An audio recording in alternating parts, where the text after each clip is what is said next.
സത്യം ഒന്നേ ഉള്ളൂ, അത് ജയിക്കും. അതേ ജയിക്കും. നമ്മളങ്ങനെ അത് പോലീസ് കംപ്ലൈന്റ് തന്നെ ചെയ്യാൻ തീരുമാനിച്ചു. പണി വരുന്നുണ്ടവറാച്ച. ഞങ്ങൾ ആ ഒരു റിയാക്ഷൻ വീഡിയോ ഞങ്ങൾ അപ്ലോഡ് ചെയ്തതിനു ശേഷം ഞങ്ങളുടെ മനസ്സിൽ പിന്നെയും, കാരണം ഒരുപാട് ആൾക്കാരെ വിളിക്കും തോറും നമുക്ക് ഭയങ്കര വിഷമമാണ്. நீங்க எல்லாரும் தப்பு செஞ்சவனை மன்னிக்க சொல்றீங்க, பாதிக்கப்பட்டவனை மறந்துட சொல்றீங்க. അതായത് അവരുടെ ലൈഫ് പോകുമോ എന്നുള്ള രീതിയിൽ ഞങ്ങൾ കുറേ ചിന്തിച്ചൊരു കാര്യമാണ്. പക്ഷെ എന്താ പറയാ, മன்னிக்கவும் முடியல, മറக்கவும் முடியல. അതാണ് നമുക്ക് കിട്ടിയ ഒരുപാട് റിസൾട്ടുകൾ.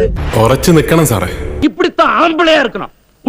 ഞങ്ങളിപ്പോ ആ ഒരു വീഡിയോ ഇട്ടതിന് ശേഷം പിന്നെ ഞാൻ ഇന്നലെ നോക്കുമ്പോ പല ഇൻസ്റ്റഗ്രാം പല ഗ്രൂപ്പുകളിൽ പിന്നെയും സ്റ്റാറ്റസ്, സ്റ്റോറി, പോസ്റ്റുകൾ വന്നുകൊണ്ടിരിക്കുകയാണ്.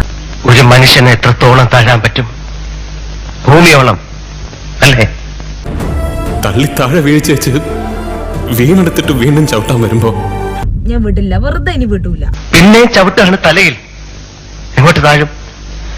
പാതാളത്തിലേക്ക് താഴാൻ മഹാബലിയല്ല, ഒരു മനുഷ്യൻ. നമ്പർ തരാൻ ആളെ ഓക്കെ ആയിരുന്നില്ല. അങ്ങനെ ഞങ്ങൾ പറഞ്ഞ് ഞങ്ങൾ പറഞ്ഞു നമ്പർ എന്തിനാ നിങ്ങൾ, ഞങ്ങൾ നിന്റെ പേരിൽ കേസ് കൊടുക്കും, അതുകൊണ്ട് നമ്പർ താന്ന് പറഞ്ഞിട്ട് അങ്ങനെ ആൾ നമ്പർ തന്നു. നമ്പറിൽ ഞങ്ങൾ വിളിച്ചപ്പോ ചെറിയൊരു കുട്ടി 4ാം ക്ലാസ് പഠിക്കുന്ന കുട്ടി, പച്ച മലയാളത്തിന് തന്തയ്ക്ക് പറക്കാത്തെന്ന് പറയും. നമ്മൾ ഈ ഒരു കേസ് കൊടുക്കണ്ടെന്ന് വിചാരിച്ചത് കുറെ ചെറിയ കുട്ടികളാണ് ഇതിൽ വരുന്നത്. ചെറിയ കുട്ടികളെ വയസ്സിന് താഴേക്ക് മാത്രമേ ഇതുവരെ ഞങ്ങൾ കുട്ടികളെ കണ്ടിട്ടുള്ളൂ. കുട്ടി അത് 400 രൂപയ്ക്ക് വിറ്റിട്ടുണ്ട്. ലോകത്തിലെ ഏറ്റവും വലുത് പൈസയാന്ന് കരുതരുത്, അതിന് ആവശ്യത്തിനുള്ള പ്രാധാന്യം കൊടുത്താൽ മതി.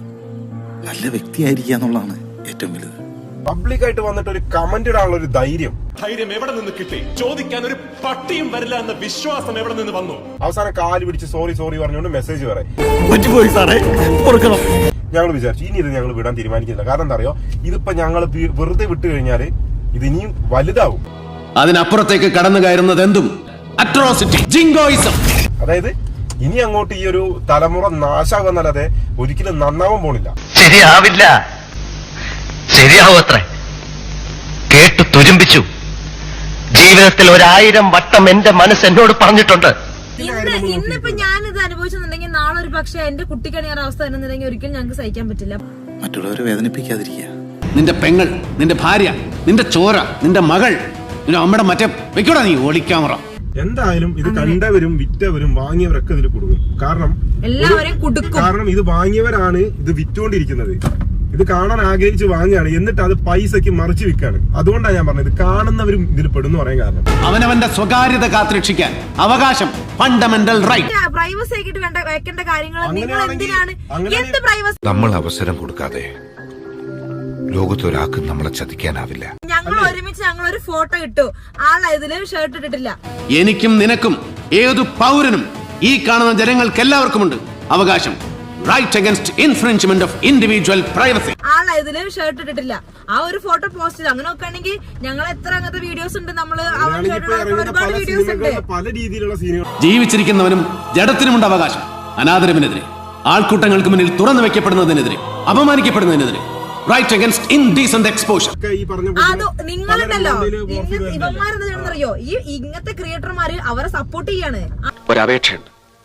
സൽക്കാരവും പാർട്ടിയും സ്വാപ്പിങ്ങും ഡിന്നറും ബഹളവും ഒക്കെ കഴിഞ്ഞ് എപ്പോഴെങ്കിലും സാറിന് മാത്രമായിട്ട് ഇവരെ ഒറ്റയ്ക്ക് കിട്ടുമെങ്കിൽ ഒന്ന് അറിയിച്ചു കൊടുക്കണം. കഴിയുമെങ്കിൽ ഒന്ന് മനസ്സിലാക്കി കൊടുക്കണം ആണെന്ന വാക്കിന്റെ അർത്ഥം എന്താണെന്ന്. തെറ്റ് ചെയ്തവൻ ആരായാലും അത് തെറ്റ് തന്നെയാണ്. അതൊരു കുട്ടിയാണെങ്കിൽ പോലും തെറ്റാണ്. ആ മക്കളെ നിങ്ങൾ പ്രൊമോട്ട് ചെയ്യണത്. പിൻഭാഗത്തൊരു ആല് മുളച്ചാൽ അതൊരു തണലായിട്ട് കരുതുന്നത് നാണക്കേടിന്റെ ലക്ഷണമാണ് കുഞ്ഞെ. ഇപ്പൊ എന്തായാലും നമ്മളത് കേസാക്കാൻ തന്നെ തീരുമാനിച്ചു. എന്ത് ചെയ്യണമെന്ന് ഞാൻ തീരുമാനിച്ചിട്ടുണ്ട്. ഞങ്ങൾ SPOKC പോണ്, ആലോചിക്കാനൊന്നുമില്ല, പോയേ തീരൂ. എന്തായാലും നമ്മൾ കംപ്ലൈന്റ് ചെയ്തു. കംപ്ലൈന്റ് ചെയ്തിട്ട് ഇറങ്ങി, പരാതിയും കാര്യങ്ങളൊക്കെ കൊടുത്തു. ബുദ്ധിയും പഠിപ്പൊന്നും ഇല്ലാത്തവനാ ഞാൻ. പക്ഷേ അതൊക്കെ ഒരുപാടുള്ളവര് കാരണം തൊലഞ്ഞു പോകുന്ന ഒരുപാട് പേരുണ്ട്.